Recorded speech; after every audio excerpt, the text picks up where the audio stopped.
ఎడారిలో జలధారలు. రచన doctor K Job Sudarshan. అందుకు ఆమె సాగిలపడి తలదించుకొని, ఏమి తెలిసి పరదేశినైన నాయందు లక్ష్యముంచినట్లు నీకు కటాక్షము కలిగెనో అని చెప్పగా బోయాజు, నీ పెనిమిటి మరణమైన తర్వాత నీవు నీ అత్తకు చేసినదంతయు నాకు తెలియబడెను. నీవు నీ తల్లిదండ్రులను నీ జన్మభూమిని విడిచి ఇంతకుముందు నువ్వు ఎరుగని జనమునొద్దకు వచ్చితివి. రూతు 2:10-11. అనామకురాలైన విదేశీ విధవాంగన.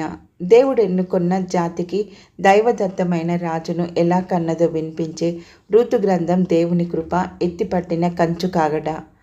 న్యాయాధిపతులు గ్రంథాంతంలో ఆ దినములలో ఇశ్రాయేలీలకు రాజు లేడు అనే మాటను ఎవడో భగ్నజీవి ఎక్కడో తన నిరాశ నిశీతిలో ఎలుగెత్తి ఆక్రోశించినట్టుగా వినబడుతుంటాయి. న్యాయాధిపతులు 19:1. రూతు గ్రంథంలో శాశ్వత కాలం దేవుని ప్రజలను పరిపాలించే రాజవంశానికి అంకురం కనిపించింది. రాజులకు రాజైన యేసు ప్రభు వంశవృక్షం ఇదే. రాజు లేడన్న దిగులు రాత్రికి రూతు గ్రంథంలో తూర్పు వెలుగురేఖలు కనిపించాయి. బైబిల్లో స్త్రీ పేరు కలిగిన పుస్తకాలు 2 ఉన్నాయి. ఒకటి రూతు, రెండవది ఎస్తేరు. ఈ రెండింటికి ఉన్న అంతరం అంతులేనిది. రూతేమే మోయాబు జాతి అయిన అన్యస్త్రీ, యూదుల మధ్య జీవించడానికి వలస వచ్చింది. ఎస్తేరేమో యూదు యువతి, అన్యజనం మధ్య జీవించింది.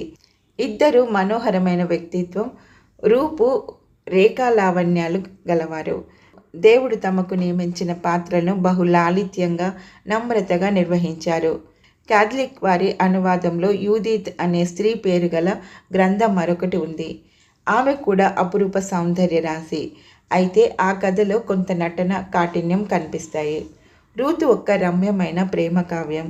అత్త కోడళ్ల మధ్య ఒక అనురాగ బంధం, ఒక గ్రామ ప్రజల మధ్య కనిపించే ప్రేమ సామరస్యాలు, దేవుని ప్రేమించే ఇద్దరు స్త్రీ పురుషుల మధ్య వలపు మొదలైన రుచులు రంగరించిన గాథ. న్యాయాధిపతుల తర్వాత రూతు చదవడం మొదలు పెడితే ముళ్ళబాటలో నడిచి వచ్చాక చల్లని తటాక తీరాన మల్లెపొద నీడన విశ్రమించినట్టు ఉంటుంది. కపటం, అపనమ్మకం, ద్రోహం నుండి బయటపడి కల్లా కపటం లేని ముగ్ధత్వం, పవిత్రతల ఛాయకు వచ్చినట్టు ఉంటుంది. తిరుగుబాటు యుద్ధాలు, తీవ్రభావ సంచలిత జనహృదయాలు, చల్లనైన మలయ మారుత వీచిక, కలిత లలిత జీవిత సౌఖ్య సమము రూతు చరితమిలను.